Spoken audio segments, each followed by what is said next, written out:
श्री गुरु महिमा अलेख शरण। श्री गुरु महिमा अलेख शरण। श्री गुरु महिमा अलेख शरण। महिमा वास्तु सेवा यूट्यूब चैनल तरफरु आपण मानकु मु स्वागत जनाई आरंभ करुछि। आज महिमा धर्म रे पखाल खाइबा उचित बोली महिमा स्वामी कहि जाइछन्ति। यही विषय आरंभ करने पूर्वर मु आपण मानकु अनुरोध करुछि जे जेउ माने प्रथम करी यही वीडियो को आसीछन्ति से माने गोटिए सब्सक्राइब करी पाखरे आसुथिबा बेल आइकन टिकु दबाई दियंतु, जहा द्वारा कि आमर जेउ समय रे वीडियो अपलोड हेबो सर्वप्रथमे आपणक पाखरे पहुँची पारिबो। आउ मध्य यही वीडियो जदि आपनको भल लागिला तेबे आपण आपणक सांग साथी मानको शेयर कर दियंतु। समस्ते जानिबा दरकार जे आम ओडिशा रे पखाल भात काहींकी खिया जाए आउ ताहार उपकारिता विषय रे। यही विषय को अवधूत सन्यासी क्षेत्रवासी बाबा अति सरल भाव रे गाउली भाषा रे बुझाई देइछन्ति तांकर रचित सत्य महिमा धर्म उपदेशामृत पुस्तक रे। आज मु सेही विषयटी को आरंभ करुछि। नीरमा कहिले, ओहो मु सेमानकु मु केते खरापे भाबुथिली। मु तांको साधारण बाजी बाबाजी बोली कहूतिली, ताहा मु एबे बुझी पारिली। सेथिपाई मु मो भूल स्वीकार करुछि।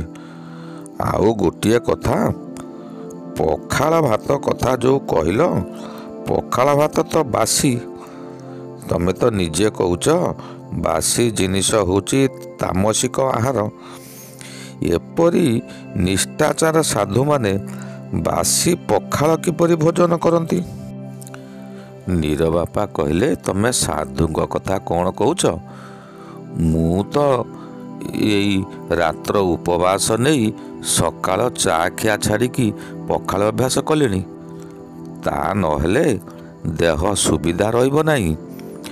तमे पखाल को जो बासी बा तामसिक आहार बोली जहा कहिल ताहा ठीक, किंतु देश काल पात्र को नहीं बुझिले सिना हेबो। मु मध्य भगवत गीतारे सुनिथिली अर्जुन को श्रीकृष्ण कहउचंती, पुणी सावधान होई सुण हे अर्जुन, पर्यसित अपवित्र भक्ष्य द्रव्यमान गुरु पाक गत रस दुर्गंध उचिष्ट तामसिक लोकंकर आहार उत्कृष्ट। कौनसी खाद्य द्रव्य एक प्रहर पूर्वर पक्व होई रहितिले ताहाको बासी कुआ जाए, ताहा मध्य तामसिक खाद्य अटे।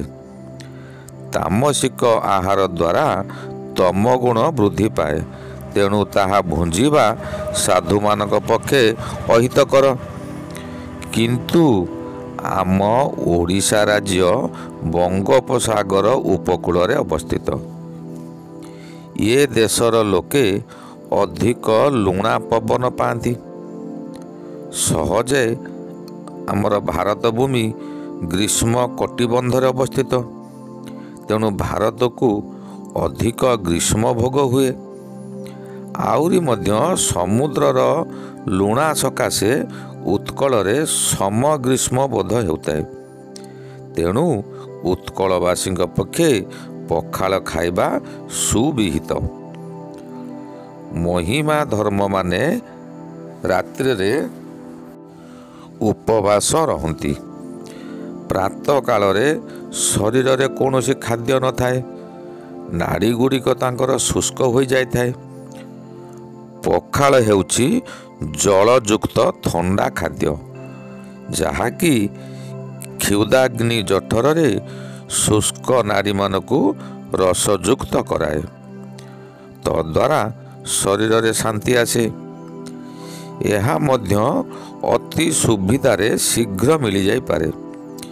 ତେଣୁ ବିଶ୍ୱଗୁରୁ ପ୍ରବୃଦ୍ଧ ମହିମା ଗୋସାଇଁ ଯେତେବେଳେ ଏହି ଉତ୍କଳ ପ୍ରଦେଶରେ ସତ୍ୟ ମହିମା ଧର୍ମ ପ୍ରଚାର କଲେ, ସେ ଦେଶର ଖାଦ୍ୟପେୟ ଓ ଜଳବାୟୁ ଏବଂ ଧର୍ମୀମାନଙ୍କର ରାତ୍ର ଉପବାସକୁ ଲକ୍ଷ୍ୟ କରି ସକାଳେ ପଖାଳ ଅଭ୍ୟାସ କରିବା ନିମିତ୍ତ ଧର୍ମୀମାନଙ୍କୁ ଆଦେଶ କରିଅଛନ୍ତି।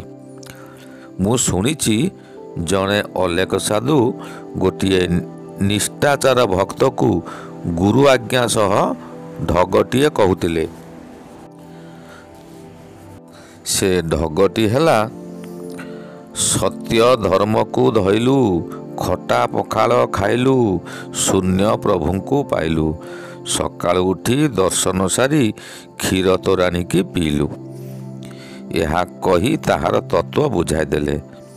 କ'ଣ ବୁଝାଇଥିଲେ? ରାତ୍ର ଉପବାସ ଶୁଷ୍କ ନାଡ଼ି ଲୋକ ପ୍ରତି ଏହା ସବୁ ହିତକର, କିନ୍ତୁ ଗରମ ଖାଦ୍ୟପେୟ ସବୁ ତାର ପରିପନ୍ଥୀ। ତଥାପି ଏହି ପଖାଳ ରନ୍ଧନ କରିବାର ମଧ୍ୟ ଗୋଟାଏ ନିୟମ ଅଛି। ସେହି ଅନୁସାରେ କଲେ ବାସି ହେବ ନାହିଁ। ରାତ୍ରର 1 ପ୍ରହର ଭୋଗ ବା 9 ଘଟିକା ପରେ, ରାତି 9ଟା ପରେ ଯେଉଁ ଅନ୍ନ ରନ୍ଧା ହୋଇ ପଖଳା ଯିବ, ତତ୍ପରେ 4ର୍ଥ ପ୍ରହର ଭୋଗ ଶେଷ ଅର୍ଥାତ୍ ଭୋର ସମୟରେ ତାହା ଭୋଜନ କରିବାକୁ ହେବ। ଏହା ହେଉଛି ପଖାଳର ପ୍ରସିଦ୍ଧ ନିୟମ। 2 ପ୍ରହରରୁ ଅଧିକ ସମୟ ରହିଲା ନାହିଁ କିମ୍ବା ଉଷ୍ମତା ସମ୍ପୂର୍ଣ୍ଣ ହ୍ରାସ ପାଇ ନଥିବ, ତେଣୁ ତାହା ବାସି ବା ତାମସିକ ଆହାର ହେବ ନାହିଁ। ନିରମା କହିଲେ, ତାହେଲେ ସେହି ସମୟରେ ତରକାରୀ ପତ୍ର ରାନ୍ଧିଦେଲେ ତ ଏକାଥରକରେ ସବୁ କାମ ବଢ଼ିଯାନ୍ତା, ଆଉ ସକାଳକୁ କାହିଁକି ଟିକିଏ ବାକି ରଖିବା? ନିରବାପା କହିଲେ, ଟିକିଏ ବିଚାର କରି କହିଲେ ସିନା ହୁଅନ୍ତା। ତରକାରୀ ପତ୍ର ତ କିଛି ହାଣ୍ଡି ହାଣ୍ଡି ହେବ ନାହିଁ। ଭିକ୍ଷା ଅନୁପାତରେ ଯାହା କିଛି ସ୍ୱଳ୍ପ ପରିମାଣରେ କରାଯିବ। ସେଥିରେ ବି ଲବଣ ସହ ନାନା ପ୍ରକାର ମସଲା ଦିଆଯିବାର କଥା। ଏହି ସବୁ କାରଣ ନେଇ ବେଶୀ ସମୟ ଗରମ ରହିବ ନାହିଁ। ତାହା ଥଣ୍ଡା ହୋଇଗଲେ ବାସି ନ ହୋଇ ସଜ କିପରି ହେବ? ସହଜେ ତ କୁହାଯାଇଛି 1 ପ୍ରହର ଉର୍ଦ୍ଧ୍ୱରେ ପକ୍ୱ ଦ୍ରବ୍ୟ ବାସି ହୋଇଯାଏ, କିନ୍ତୁ ବହୁ ପରିମାଣ ଖାଦ୍ୟ ଦ୍ରବ୍ୟରେ ଅନେକ ସମୟ ଧରି ଗରମ ଅଂଶ ରହିଥାଏ। ତେଣୁ 2ୟ ପ୍ରହରରେ ପଖାଳ ରାନ୍ଧି ରଖିଲେ ତାହା ପ୍ରାତଃକାଳକୁ ବାସି ହେବ ନାହିଁ। ତାହା ବୋଲି ତରକାରୀ ପତ୍ର ରାନ୍ଧି ରଖିଲେ କିପରି ଚଳିବ? ନିରମା କହିଲେ, ଯଦି ଏପରି ନିୟମ ଅଛି, ତେବେ ସମସ୍ତ ଉତ୍କଳାସୀ ଦିବା 12 ଘଣ୍ଟା ଓ କେତେକ ଅପରାହ୍ନ ସନ୍ଧ୍ୟା 6 ଘଣ୍ଟା ପର୍ଯ୍ୟନ୍ତ ସେହି ବାସି ପଖାଳକୁ ଖାଇ କିପରି ଜୀର୍ଣ୍ଣ କରନ୍ତି? ନିରବାପା କହିଲେ, ଆମ ଦେଶରେ ମୋଟାମୋଟି ସୂର୍ଯ୍ୟ ଉଦୟ ଅସ୍ତ ଦିବା ରାତ୍ରକୁ ନେଇ ସକାଳ ଦ୍ରବ୍ୟ ସଞ୍ଜ ବେଳକୁ ଓ ସନ୍ଧ୍ୟା ଦ୍ରବ୍ୟ ପରଦିନ ସକାଳକୁ ବାସି ବୋଲି ଧରାଯାଏ। ତହିଁରେ ବାସି ଦୋଷ ଥିଲେ ମଧ୍ୟ ଆମ ଦେଶ ବଙ୍ଗୋପସାଗର ଉପକୂଳରେ ଅବସ୍ଥିତ ହୋଇଥିବାରୁ ଏଠାକାର ପ୍ରାଣୀମାନେ ଅଧିକ ପରିମାଣରେ ସମୁଦ୍ର ଲୁଣା ପବନ ପାଇପାରନ୍ତି, ଆଉ ମଧ୍ୟ ଭୂମିଜାତ ଅନ୍ତରସାଦି ଶସ୍ୟ ଗୁଡ଼ିକରେ ଅଧିକ ଲୁଣ ଅଂଶ ଥାଏ। ଏହି ଲବଣ ଅଂଶ ସମସ୍ତ ବାସି ଦୋଷକୁ ନଷ୍ଟ କରିଦିଏ। ତଥାପି କେତେକଙ୍କ ସ୍ୱାସ୍ଥ୍ୟ ପକ୍ଷେ କ୍ଷତିକାରକ ହୋଇଥାଏ। ଯାହା ହେଉ, ଅଭ୍ୟାସ ବଳରେ ଏହିସବୁ ଚଳିଯାଏ। ଗଡ଼ଜାତର କେତେକ ଅଞ୍ଚଳ ତଥା ସମ୍ବଲପୁର ଓ ମଧ୍ୟପ୍ରଦେଶ ପ୍ରଭୃତିର ଲୋକମାନେ ଦିନରେ ରାନ୍ଧି ତାହା ପଖାଳି ସଦ୍ୟ ପଖାଳ ହିସାବରେ ସନ୍ଧ୍ୟା ପର୍ଯ୍ୟନ୍ତ ଭୋଜନ କରୁଥାନ୍ତି। ନିରମା କହିଲେ, ହେଉ ତମେ ଯାହା କହିଲ ମୁଁ ବୁଝିଲି। ପଖାଳ ବିଷୟ ଯାହା ବୁଝାଇଦେଲ, ଏଥିରେ ମୋର ଆଉ କିଛି ସନ୍ଦେହ ନାହିଁ।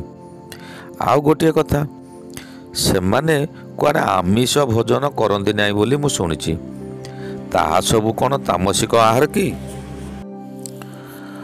ନିରବାପା କହିଲେ, ହଁ, ସେ ସମସ୍ତ ତାମସିକ ଖାଦ୍ୟ ହେଲେ ମଧ୍ୟ ଏପରି ଅଛି ଯେ ଦେଶ କାଳପାତ୍ର ନେଇ କେହି କେହି ଅନିଚ୍ଛାପୂର୍ବକ ଅଯାଚିତ ଭାବେ ଅବଧୂତ ମତକୁ ଅନୁସରଣ କରି ଅକସ୍ମାତ୍ ଗ୍ରହଣ କରିଥାନ୍ତି। କିନ୍ତୁ କେହି କେବେ ହେଲେ ସେ ପ୍ରତି ଲାଳସା ରଖି ତାହା ବରାଦ କରନ୍ତି ନାହିଁ। ତଥାପି ଶରୀର ପକ୍ଷରେ ଖାଦ୍ୟଦ୍ରବ୍ୟର ଦୋଷ ଗୁଣ ହିତାହିତ ଭାବେ ପ୍ରକାଶ ପାଏ। ଏହି ଦୃଷ୍ଟିରୁ ଅଧିକାଂଶ ସାଧୁ ତାହା ଗ୍ରହଣ କରନ୍ତି ନାହିଁ। ଜୀବମାନଙ୍କର ମାଂସ ଭକ୍ଷଣ କରିବା ଧର୍ମ ବିରୁଦ୍ଧ, ତେଣୁ ତାହା ଏକାବେଳକେ ନିଷିଦ୍ଧ। ଆଉ ମଧ୍ୟ ଜୀବ ହିଂସା ମହାପାପ ବୋଲି ସେମାନଙ୍କର ପ୍ରସିଦ୍ଧ ନିୟମ ମଧ୍ୟ ରହିଛି। ନିରମା କହିଲେ, ବୁଝିଲି। ଅହିଂସାକୁ ଯେତେବେଳେ ସେମାନେ ଧର୍ମର ମୂଳ ବୋଲି ମାନିଛନ୍ତି, ପ୍ରାୟ ଜୀବ ହିଂସା କରୁନଥିବେ। ଆମର ତ ମତ୍ସ୍ୟ ପ୍ରଧାନ ଦେଶ। ଗୃହସ୍ଥର ଭାବ ଅଭାବକୁ ନେଇ ଅନାସକ୍ତ ଭାବେ ଯେମିତି କିଏ କେତେବେଳେ ଆମିଷ ଚଳାଇ ଦେଉଥିବେ, ତାହା ଧରି ହେବ ନାହିଁ। ତଥାପି ବରାଦ କରିବାଟା ଦୋଷ ବୋଲି ମୁଁ ଭାବୁଛି। ଇଲୋ ମାଲୋ, କେତେବେଳ ଆସିକି ହେଲାଣି, ରାତି ତ ପାଇବାକୁ ବସିଲାଣି। ସାଧୁମାନେ ତ ରାତି ଥାଉଁ ଥାଉଁ ଗାଧେଇବେ। ଟିକେ ତେଲ ନେଇ ତାଙ୍କୁ ଦେଇ ଆସ, ମୁଁ ଯାଉଛି ତୁମ ପାଇଁ ଚା ଟିକେ କରିଦିଏ। ନିରବାପା କହିଲେ, ମୁଁ ଏତେ କଥା କହିଲା ପରେ ତମେ ପୁଣି ସେଇଆ କହୁଛ? ମୁଁ ପରା କହୁଥିଲି ମୁଁ ଆଉ ଚା ଖିଆ ଛାଡ଼ି ପଖାଳ ଅଭ୍ୟାସ କଲିଣି ବୋଲି। ପୁଣି ମୋ ପାଇଁ ଚା କରିବାକୁ କ'ଣ ଯାଉଛ? ନିରମା କହିଲେ, ଆମ ଦେଶରେ ତ ପିଲାଠାରୁ ବୁଢ଼ା ପର୍ଯ୍ୟନ୍ତ ସ୍ତ୍ରୀ ପୁରୁଷ ସମସ୍ତେ ଚାକୁ ଦିନରେ 3 ଥର ପିଇବାକୁ ଅଭ୍ୟାସ କଲେଣି। ଅଗାଧୁଆ ବି ଅନେକ ଚା ଖାଇବା ଦେଖାଯାଉଛି। ସେଥିରେ ଦୋଷ କ'ଣ ଯେ ତମେ ଛାଡ଼ିଦେଲଣି ବୋଲି କହୁଛ? ନିରବାପା କହିଲେ, ଚା ଖାଇବାର ଦୋଷ ଗୁଣ କ'ଣ ତାହା ମୁଁ କହୁଛି, ମନ ଦେଇ ଶୁଣ। ତହିଁର ଦୋଷାଦୋଷ ଅନୁସନ୍ଧାନ କଲେ ବହୁତ କଥା ବାହାରିବ। ସେଥିରୁ ଆମେ ଚା କ'ଣ ପାଇବା? ସେଥିରୁ ଆମେ କ'ଣ ବା ପାଇବା? କେବଳ ଏତିକି ଜାଣିବାକୁ ହେବ ଯେ ରାତ୍ରି ଉପବାସ ଲୋକ ପ୍ରତି ତାହା କ୍ଷତିକାରକ। ଆମେ ତ ମହିମା ଧର୍ମ ପାଳନ କଲେ ଶେଷ ଜୀବନ ପର୍ଯ୍ୟନ୍ତ ରାତ୍ରି ଉପବାସ ରହିବାକୁ ହେବ। ରାତ୍ରରେ ଉପବାସ ରହିଲେ ଏହି ସପ୍ତଧାତୁ ନିର୍ମିତ ପଞ୍ଚଭୌତିକ ଶରୀରର ନାଡ଼ି ସମସ୍ତ ଶୁଷ୍କ ହୋଇଯାଏ। ପ୍ରାତଃ ସ୍ନାନ ସହ ନିତ୍ୟକର୍ମ ଶେଷରେ ମନ ପବନକୁ ଏକତ୍ର କରି ଆତ୍ମା ସୂତ୍ରରେ କିଛି କ୍ଷଣ ପରବ୍ରହ୍ମକୁ ଧ୍ୟାନ କରିସାରି କୌଣସି ଥଣ୍ଡା ପାନୀୟ ଜଳ କିମ୍ବା କ୍ଷୀର ତୋରାଣୀ ପାନ କଲେ ସର୍ବାଙ୍ଗ ନାଡ଼ି ଶୀତଳ ହୋଇ ଶାନ୍ତି ପ୍ରାପ୍ତ ହୁଏ। ତମେ ଜାଣିଲେ ଖୁସି ହେବ ଯେ ଏବେ ଆମର ବିଶେଷଜ୍ଞ ଦଳମାନେ ବାସି ଭାତ ବା ପଖାଳ ଭାତ ଖାଇବାରେ କେତେ ଗୋଟି ପରୀକ୍ଷା କରି ତାର ନିୟମ ଜାଣିଲେଣି। ଆମ ଭାରତର ବିଶେଷଜ୍ଞ ଦଳ 9 ମାସ ପରୀକ୍ଷା କରିବା ପରେ ପ୍ରକାଶ କରିଛନ୍ତି ଯେ ବାସି ଭାତରେ ପ୍ରଚୁର ପରିମାଣରେ ପୋଷକ ତତ୍ତ୍ୱ ଥିବାରୁ ତାହା ଆମ ଶରୀରକୁ ଶକ୍ତି ଯୋଗାଇବା ସହ ରୋଗ ପ୍ରତିରୋଧକ ଶକ୍ତି ମଧ୍ୟ ବଢ଼ାଇଥାଏ। ସପ୍ତାହକୁ ଅତି କମରେ 3 ଦିନ ବାସି ଭାତ ଖାଇଲେ ଅଲ୍ସର ପରି ରୋଗରୁ ମୁକ୍ତି ମିଳିବାର ସମ୍ଭାବନା ରହିଥିବାର ଗବେଷକମାନଙ୍କର ମତ। ଦ୍ୱିତୀୟରେ, ପ୍ରାୟତଃ ବାସି ଖାଦ୍ୟକୁ ବିଭିନ୍ନ ବ୍ୟଞ୍ଜନରେ ବ୍ୟବହାର କରି କିମ୍ବା ସଜ ଭାତରେ ମିଶାଇ ଖାଉଥିବା ଲୋକଙ୍କ ଶରୀରର ତ୍ୱଚାର ଚମକ ଆସିଥାଏ। ତୃତୀୟରେ, ବାସି ଭାତରେ ଆଇରନ୍, ପୋଟାସିୟମ୍, କାଲସିୟମର ପରିମାଣ ଅଧିକ ଥାଏ। ବିଶେଷଜ୍ଞଙ୍କ ମତରେ ନିୟମିତ ଏହା ଖାଇଲେ ଶରୀରର ମେଦ ବୃଦ୍ଧି ମଧ୍ୟ ହୋଇନଥାଏ ଓ ଜଣେ ଲୋକ ସୁସ୍ଥ ମଧ୍ୟ ରହେ। ବାସି ଖାଦ୍ୟ ଖାଉଥିବା ଲୋକଙ୍କୁ କେବେ ହେଲେ ପେଟ ରୋଗ ହୁଏ ନାହିଁ। ନିରମା କହିଲେ, ସେଇଥିପାଇଁ ତାନେ ସେ ବାବାଜୀମାନଙ୍କୁ, ସେ ସାଧୁମାନଙ୍କୁ ପେଟ ରୋଗ ହେଉନି। ମୁଁ କାହିଁ ଜାଣିବି ଏତେ କଥା, ମାଇପି ଲୋକ, ମୁଁ କ'ଣ ଜାଣେ। ଆଉ ଗୋଟିଏ କଥା କହିଲ, ବାସି ଖାଦ୍ୟକୁ ବ୍ୟଞ୍ଜନରେ କ'ଣ ବାସି ଖାଦ୍ୟକୁ କ'ଣ ତରକାରୀ କରିବେ? ନିରବାପା କହିଲେ, ଏବେ ମଧ୍ୟ ତାହା କରାଯାଉଛି। ବାସି ଖାଦ୍ୟକୁ ନିଜ ପିଲାମାନଙ୍କୁ ଖୁଆଇବା ସକାଶେ ମାଆମାନେ ତାକୁ ଚକୁଟି ବରା, ପକୁଡ଼ି ଭଳିଆ କରିକି ପିଲାମାନଙ୍କୁ ଖାଇବାକୁ ଦେଉଛନ୍ତି। ତାହା ମଧ୍ୟ ଉପକାର, କିନ୍ତୁ ତେଲରେ ଛଣା ଯାଉଥିବାରୁ ଏତେ ଉପକାରରେ ଆସେ ନାହିଁ। ହେଉ, ଆଜି ମୁଁ ଏଇଠି ରହିଲି। ଯେଉଁ ତେଲ କଥା କହିଲ, ମୁଁ ସେଇ ତେଲ ସାଧୁମାନେ ଦେହରେ ଲଗାନ୍ତି ନାହିଁ। ଏ ବିଷୟ ମୁଁ ଆସନ୍ତା ଅଧ୍ୟାୟରେ କହିବି, କାହିଁକି ସେମାନେ ତେଲ ଲଗାନ୍ତି ନାହିଁ। ଆହୁରି ଅନେକ ବିଷୟ ଅଛି। ମୁଁ ସାଧୁମାନଙ୍କର ନିୟମ ଗୋଟି ଗୋଟି କରି ସବୁ ବୁଝାଇ ଦେବି। ଏବେ ରହିଲା, ଚାଲ, ରାତି ପାଇ ଆସିଲାଣି, ମୁଁ ଗାଧେଇବାକୁ ଯିବି।